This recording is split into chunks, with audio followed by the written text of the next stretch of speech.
Hey patrons, thank you so much for all of the support. It is very much appreciated. Hey everybody, it's Matt from Matt's Fantasy Book Reviews here to update my list of my top 10 most overrated fantasy book series of all time for 2023. And I want to remind everybody before we do this that these aren't series that I hate. Some of them I do. I just find them overrated. And we're going to start this list off with number 10 with a series that I definitely do not hate. In fact, I like it, but I find it massively overrated, and that is The Lord of the Rings by J.R.R. Tolkien. And I know what you're thinking. How could a guy that loves fantasy books, that has a fantasy book review channel, say something negatively about the greatest fantasy series of all time? Well, I just don't like it as much as you do. I don't like it as much as pretty much anybody does. And I think one of the reasons, and everything I say here, you're going to have a fault with probably, because it's beloved. But I find that in general, people read this book when they were younger, and I didn't. My first introduction to this book in the series was after hundreds of fantasy books had been read by me. So when I finally read this, I didn't have this introductory take to this, and I just thought it was okay. I certainly more than respect it for what it is for the genre. I think it's the most important fantasy work of all time, but I don't know if it should be a surprise to anybody that a book that's like 80 years old is not as good as some books that have come out since then, in my opinion. It's very dated. And, I know some people will say, no, it's held up. It's the greatest work that's ever been. It's the greatest work that will ever be. But I would contest that you're probably saying that in part, and maybe not consciously, because you read it as a kid and you loved it as a kid and you have a lot of nostalgia going into it, like I do with a lot of things that I'm nostalgic about. I like to always think about things that I find, definitive works of that were majorly influential in the video game world, something like a Mario 64. That's one of the most important video games of all time. I love that game. I loved it as a kid. I love it now when I replay it. But if I were to show that book to my kids, that game to my kids as they got older, they'd say, "Dad, what is this? Let's go play, anything else. Let's go play Mario Odyssey." Because it's true. Because it's old. And it created so many tropes that have been succeeded by it from that point. So let's move on before you hate me too much. Going to number 9, and that is The Locked Tomb by Tamsin Muir. Gideon the Ninth is one of the worst books that I've ever read in my life. The plot of this book revolves around this whodunit. And while that isn't horrible on its own right, it ended up being just a severe bore. And I can't for the life of me figure out why so many people claim this series is just an all-time great. And clearly it's not written for me, right? But it is a fantasy book. I am a fantasy book reviewer, so I'm going to give it a fair shot. But people are just like randomly dying. Everybody's blaming each other. And the feeling the author is trying to convey in this is tension. But for me, I just ended up caring. And I hoped that the reveals would come out sooner so that the book could hurry up and finish. Aside from Gideon and her necromancer hierarch, from the ninth house, there's 7 other houses of people competing to solve this mystery. But those characters don't get any depth by any means, and they're referred to by their house titles like 2nd, 3rd, 4th, etc. And this ends up being incredibly confusing, needlessly confusing. And it makes these characters needlessly forgettable. Gideon herself is most certainly in like the top 3 least favorite POV characters in fantasy that I've ever read. She does have a compelling backstory, and it does get some revelations later on in the book, but her personality, I think, could best be described as an extremely, extremely edgy teenager. Everything she says is sarcastic, like full of contempt. She's trying to be way too cool. Get ready for a lot of like, oh, that's dope, and like similar uses of very complex vocabulary like that. It's not good. And one of the reasons that I just ended up hating this. Number 8 is Broken Empire by Mark Lawrence. I did not like the first book, and the second book I found to be atrocious. I don't want to spoil anything for the many, many thousands of people who are yet to read this immensely popular book and immensely popular series. But the stories here just feel both predictable and quite a bit of a bore. I mean, just the names of these books themselves tell you everything that's going to happen to them, and it takes away so much tension. I mean, the first book was Prince of Thorns, and the second book is King of Thorns. So was it any doubt that he was going to be successful in winning this kingdom? I hate it when book titles do this. The plot just does this horrible thing where it jumps around in this like totally frenetic fashion. It ends up causing like totally unneeded confusion to what would otherwise be a really good and cohesive plot. The characters in this book are the weakest part for me.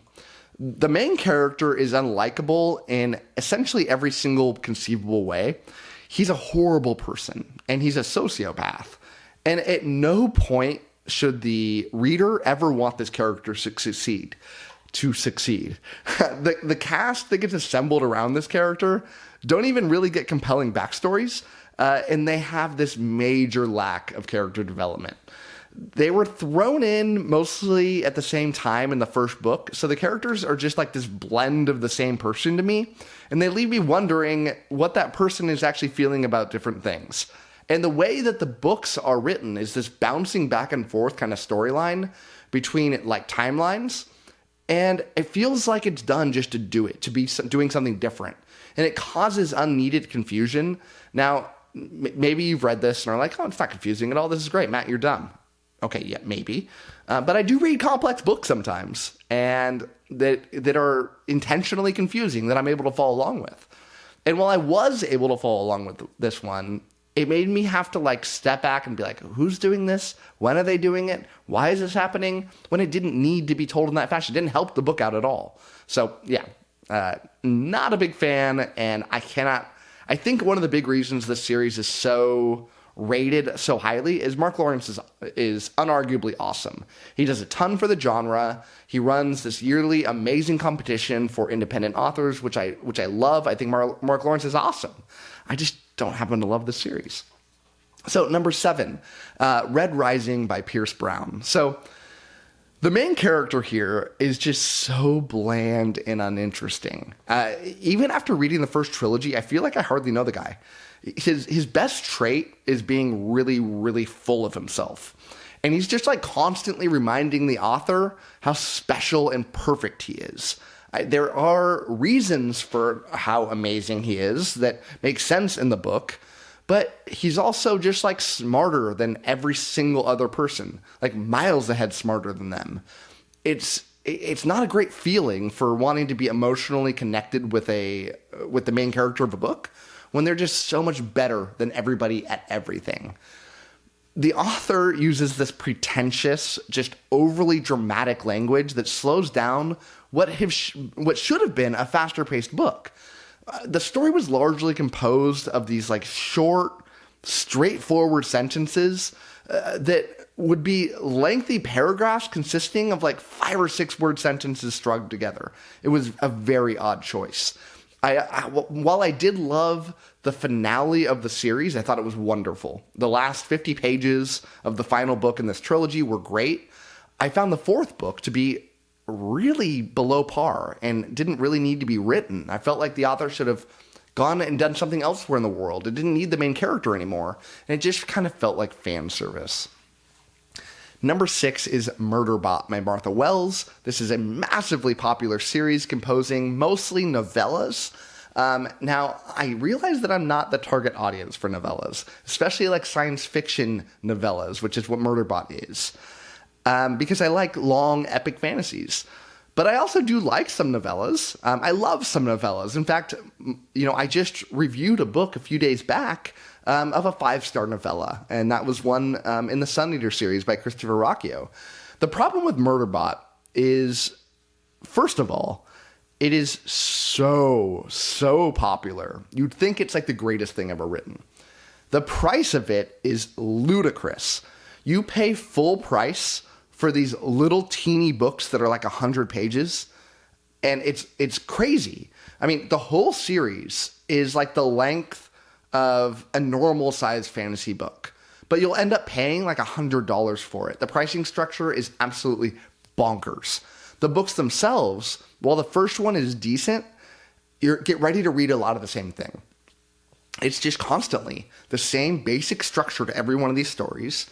The progression that Murderbot goes from this kind of shy, a little bit funny, insecure robot to being this snarky, sarcastic, too cool for school. It's not great. Not great at all. And the fact that the plots are just kind of like feel rehashed without the main plot of the story really progressing, it's just pretty weak and unenjoyable. Number 5 is The Poppy War by R.F. Kuang. I absolutely loathe this main character. Rin is extremely frustrating to read about. I felt like she had this good character arc in the first book that developed who she was as a person and just culminated in a shockingly brutal ending that was supposed to transform her into a different person for the final 2 books. And while it did transform her, it did it in the wrong direction. From this enjoyable perspective, she turns into this person who lacks any empathy, makes these horrific decisions consistently. She's got this internal monologue that is so dry, I find myself actively rooting against her as a character. So for a book that uses a single POV for her perspective, this book became a major chore for me to get through. Now, I get that she's grounded in reality. She is essentially a character from history, a horrible character from history.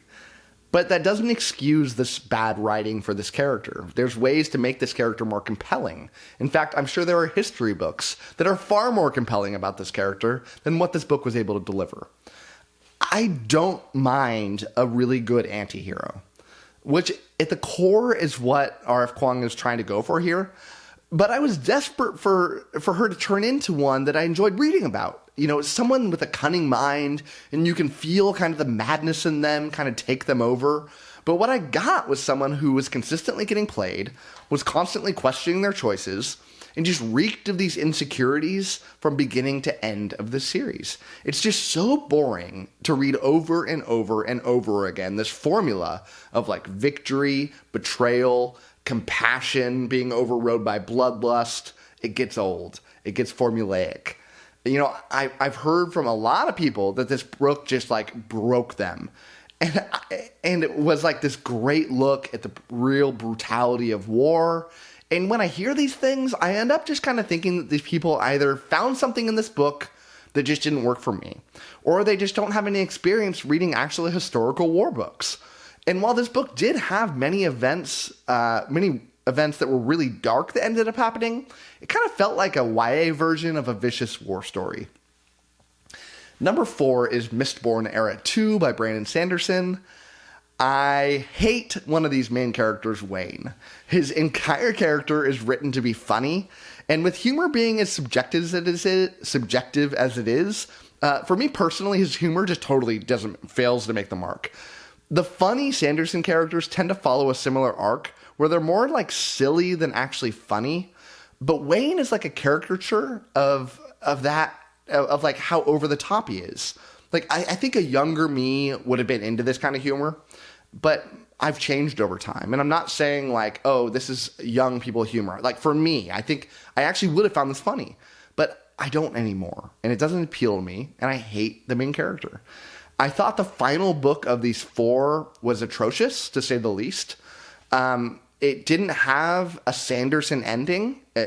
Sanderson's very famous for a certain kind of ending. Everyone kind of looks for him to have those types of endings. It didn't exist here. And for the final book for a series, it's inexcusable. It feels like the series didn't need to be written. And I know it didn't need to be written because I've read that he never planned to have written the series. He planned it to skip this and do something else. And he originally said, let me just tell a little story here. And it got kind of out of hand. Got so out of hand that he ended up having to write 4 books. 4 books that did not need to be written. There was like no 𝐒𝐿zebue references for 3 books. And then instantly in the 4th book, it's nonstop. It's jarring. It's just 𝐒𝐿zebue, investiture. It's crazy. The ramp up, it didn't do the slow build that would have been appreciated. It was like nothing, boom. Not helpful. Number 3 is Dresden Files by Jim Butcher. And I get a lot of hate for this. So probably the biggest hate that I get outside of my views on The Lord of the Rings is my views on Dresden Files. Because I'm not going to hate on the quality of the books. I'm not going to hate on the plot of the books, even though I find them kind of getting a little bit boring over time. In part, my fault, because I read a lot of them back to back to back, and I should have spaced them out a lot more. I get it. But I don't like Dresden. I don't like Dresden, not because he doesn't have some interesting things about him, but because he is very, very clearly a sexist person. And so sexist that it's awkward. He's sexist and he's sexual towards children. And that's weird. Now, I get that it's a book. It's not real, but it's uncomfortable. I don't like the way that this is trying to normalize this thing. I hate the way that this character treats women. I get that the author intended to do this, but just because an author intends to do something doesn't make it good. I get that it's a noir type book, and this is the way those books were written. There's also a reason that these aren't in anymore, because it's totally out of fashion. Now, I've also heard people say like, oh, Matt, you're being so woke. That's very funny. If you knew anything about me, you would know that that is like the furthest that I could be. It's just, I hate that people try to claim that this book is something that it is not. Let me give you some examples. Let me back it up with some facts here. I'm going to read you a quote. She pushed back her asphalt-colored hair with one hand and gave me a look of pure calculation. Then she simply crossed her legs so that the cut of her dress left one pale leg bare to mid-thigh. A subtle motion of her back thrust out her firm, young breasts so that their tips pressed visibly against the fabric. Of course, Mr. Dresden, I'm sure we can do business. The look she gave me was direct, sensual, and willing. This is the way that he thinks about pretty much every woman that he comes across. It's very strange. I get people say that a lot of men feel this way about women. Okay, doesn't mean I want to read a book from their POV. It's a little strange. I'm a guy. I don't go around thinking about this about every woman I see. That would be very bizarre. And this isn't just about like fae and like demons and like otherworldly type things. This is like real world women. In book 8, Hope Carpenter, this teenage child who was this character Dresden has known since she was a baby. Here's a quote about this child. She wore a tight tank top, its fabric white, thin, and strained by the curves of her breasts. But wait, that's not all. There were miniature barbell-shaped bulges at the tips of her breasts, where the thin fabric emphasized rather than concealed them. I don't want to know what else has been pierced. I know I didn't, because I told myself that very sternly. I didn't want to know, even if it was hell, a little intriguing. That's creepy. That's really, really, really creepy. People tell me that this creepy stuff only happens in the first few books. This is book 8 that this happens. And I want you to note now that I've read 2 quotes, and he said the tip of the breasts both times. Isn't that a little cringy? It's a little cringy, right? They're called nipples, and I don't know why this guy tries to use this term. It's very bizarre, and I've said this before, and I really feel this. But Dresden, to me, is like a neckbeard version of what a gentleman thinks he is. It's so bizarre. I'll go one step further. Let's do one more quote from the second to most recent book. I want to show you that this is not something that is brand new. Again, talking about a child. Quote, puberty has been uncommonly generous to her. Yep. Number 2, The Dark Tower by Stephen King. I just finished up reading the second book from this, The Drawing of the Three, and what am I missing here? What am I missing? A lot of people feel like this is their favorite fantasy series of all time. A ton of people. In fact, when I talked negatively about this book, I got the most amount of subs withdrawn from my account than I've ever gotten.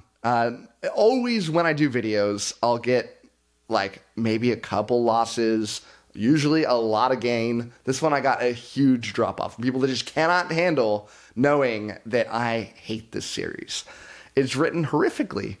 The first book is just like a fever dream. It doesn't explain anything.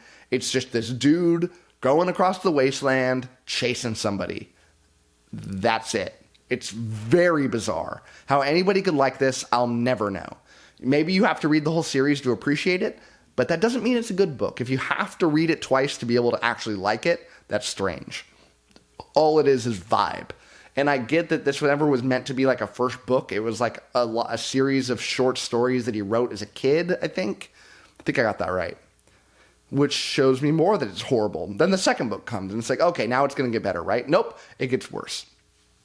Totally changes the scene to modern-day New York with this jumping around timeline thing that doesn't make any sense.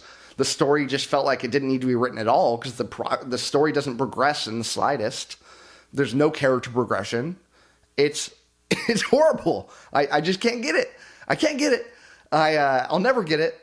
I've heard a lot of people reach out and be like, Matt, you're right. This is horrible. I tried. I read like 5 books and I hated it. I read 4 books. I hated it. And what am I going to go keep reading books until I want to shoot myself? Because I did that with 2 books and I don't want to keep going. So to number 1, and I think you already know what number 1 is if you follow my channel. It hasn't changed. And that is The Broken Earth by N.K. Jemisin. I just liked everything about this book. And I don't know if I hated this book more than I hated some of the other books that I've talked about today. But this book is so acclaimed. This trilogy is the only trilogy to have won the Hugo for every book of the series. It's crazy.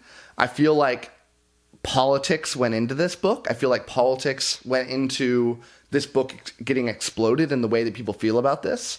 I don't feel like it's actually about the content of the book, more about who the author is.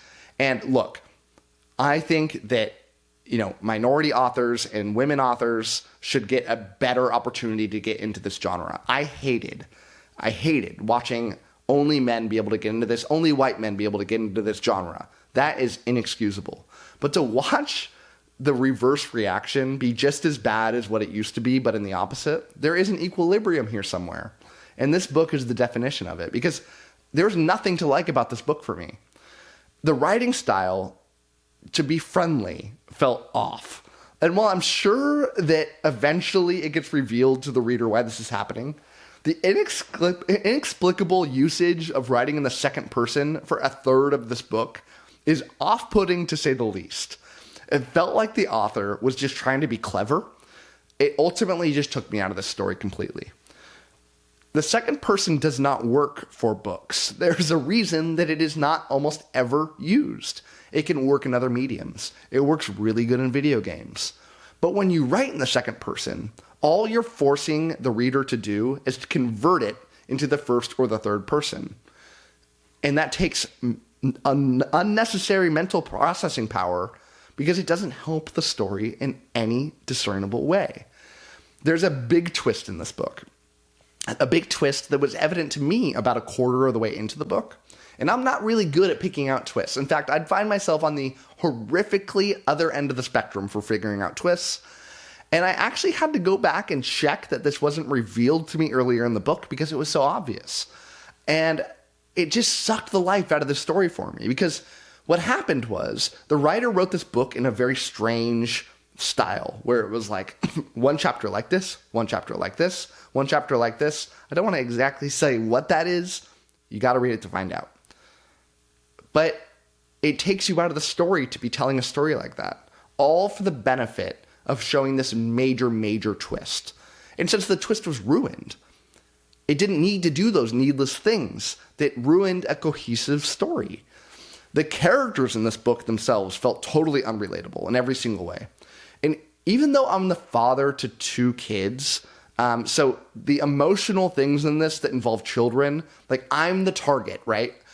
I should be getting a gut punch, but I didn't because it was written very poorly. And the characters have these moments that happen where I and you and every other human would be just like horrifically impacted by these. The character's like, oh, this is horrible. Let me go a couple pages talking about how horrible this is. And then a few pages later, oh, all right, back to normal. No, that's not how PTSD works. That's not how depression works. It's not how anything works. But apparently N.K. Jemisin thinks that's the good way to tell a story. The initial plot of this book was interesting. I found myself sucked into the story more, wanting to figure out more about the world. But the world building was so limited. It wasn't explored in the first book at all in any kind of good way. Just had this wandering post-apocalyptic feel to it that I get, it appeals to some, didn't for me, and I cannot understand why people claim that this book is amazing when I feel like it just is not. So, that's the 10 for me. I'm sorry I pissed you off with one or more of these. It's just how I am. If you think I'm just some negative reviewer, I would encourage you to watch some of my other videos, because in general, I'm a very overly, hugely big fan of fantasy books. I give 5-star ratings left and right, just not for these. So, that's it for me. Thanks so much for watching, and as always, happy reading to you. Want to give another shout out to all of my patrons, with a special shout out to my Ascendant tier and Librarian tier patrons: Anna G, Brian, CJ, Darren, Jonathan, My Book is Lit, Miranda's Bookshelf, Nathan T, Nev's Book Channel, Ron Reich, Russell, Ryan L, Tahir, Anna, Andra, Angelo, Ben, Blair, Brock, Evan, Harry B, Jamie, Joe, Maria, Michael Sugarman, Sky, TW57, Wacky, and Zion.